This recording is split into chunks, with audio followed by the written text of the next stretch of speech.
Langkah Indonesia dalam aliansi BRICS sudah jelas. Tahun 2023 lalu, tepatnya dalam KTT BRICS ke-15 di Johannesburg, Afrika Selatan, Indonesia masih dalam fase tertarik untuk gabung. Kala itu, Indonesia masih menimang-nimang dan mencari kejelasan arah dari BRICS, khususnya ekonomi. Kini, di awal pemerintahan Presiden Prabowo Subianto, Indonesia resmi mengajukan diri untuk gabung BRICS. Bukan hanya Indonesia, negara-negara tetangga Asia Tenggara seperti Malaysia, Vietnam, dan Thailand juga melakukan hal yang sama. BRICS juga telah mengumumkan 13 negara yang menjadi negara mitra atau partner countries. Indonesia masuk ke dalamnya. Keputusan ini tentu menjadi banyak kontroversi mengingat Indonesia sejak tahun 1961 tidak gabung dalam blok manapun. Kejutan lainnya adalah keberadaan Turki di kategori negara mitra. Turki adalah anggota tetap dan bagian penting dari Pakta Pertahanan Atlantik Utara atau NATO. Lantas, bagaimana respons pemerintah Indonesia terkait keputusan ini?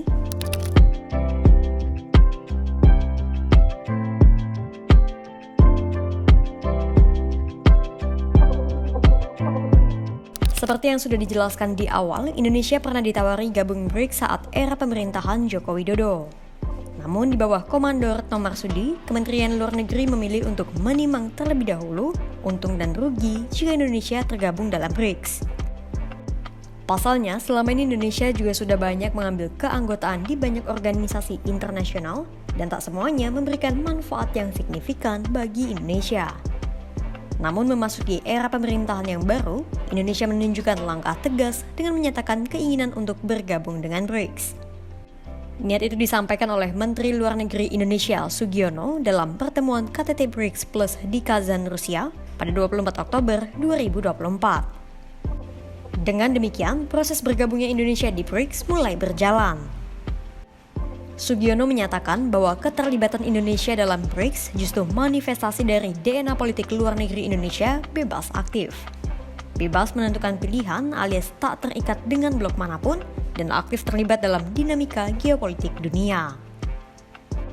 Pernyataan Sugiono itu sekaligus membantah dugaan sebagian pihak yang menilai bahwa Indonesia akan cenderung berkiblat ke blok timur di bawah kepemimpinan Prabowo. Dugaan itu semakin menguat usai Indonesia terlibat dalam forum organisasi penyimbang dominasi barat yang didirikan oleh China dan Rusia. Di sisi lain, Sugiono menganggap keberadaan BRICS sejalan dengan pembangunan negara-negara berkembang. Lalu, BRICS juga memberikan jalan bagi negara berkembang untuk melepas ketergantungan dengan Barat.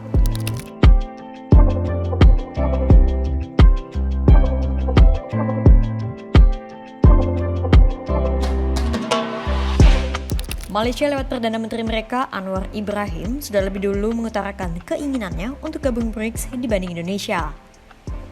Sudah sejak lama, Malaysia menegaskan bahwa negaranya ingin memperoleh keanggotaan di BRICS. Tujuannya tak lain dan tak bukan untuk keluar dari jerat dominasi Barat. Permohonan keanggotaan telah diajukan oleh Malaysia kepada Rusia pada akhir Juli 2024. Beberapa minggu kemudian, tepatnya pada 18 Juni 2024, Perdana Menteri Malaysia Anwar Ibrahim ganti menyampaikan keinginannya bergabung dengan BRICS kepada Presiden Brasil Lula da Silva. Sejak saat itu, proses keanggotaan terus digodok oleh Malaysia. Hingga akhir pada 24 Oktober 2024, BRICS mengumumkan bahwa organisasi itu telah menerima 13 negara sebagai mitra alias anggota tidak tetap. 13 negara itu adalah Algeria, Belarus, Bolivia, Kuba, Indonesia, Kazakhstan, Malaysia, Nigeria, Thailand, Turki, Uganda, Uzbekistan, dan Vietnam. Sekarang, mari kita bahas Turki.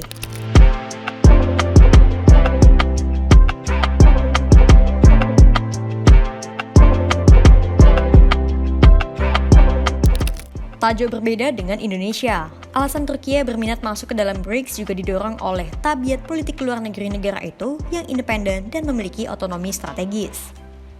Artinya, Turki tak ingin negaranya disetir oleh blok manapun.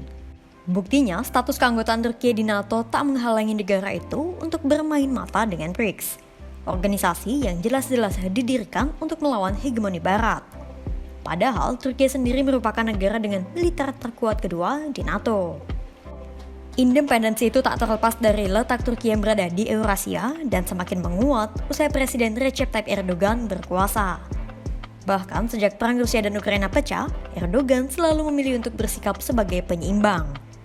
Artinya tidak memihak sekutu barat Ukraina sepenuhnya dan juga tidak memutus hubungan dengan Rusia. Bahkan Erdogan beberapa kali mengecam sanksi yang diberikan Amerika Serikat kepada Rusia. Hubungan baik Rusia dan Turki pun dikatakan langsung oleh Presiden Vladimir Putin saat bertemu dengan Erdogan di sela-sela KTT BRICS pada 23 Oktober 2024. Российско-турецкие отношения носят добрососедский, конструктивный характер, основываются на многолетнем опыте партнерского взаимодействия в самых разных областях.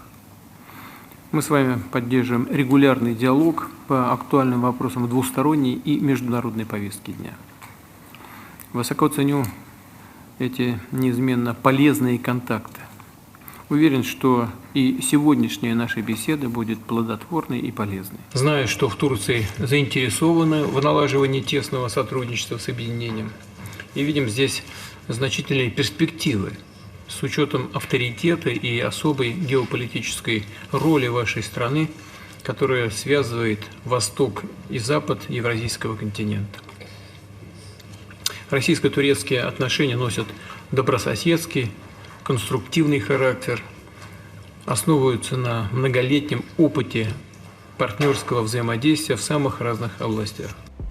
Malaysia sedari awal tegas ingin masuk BRICS untuk lepas dari dominasi Barat. Indonesia berhati-hati dan menimbang terlebih dahulu manfaat serta kesesuaian dengan cara politik bebas aktif.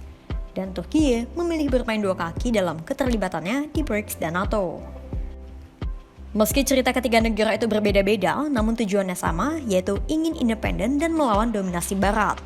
Lantas, bagaimana situasi geopolitik ke depannya usai animo masyarakat internasional terhadap BRICS semakin menguat?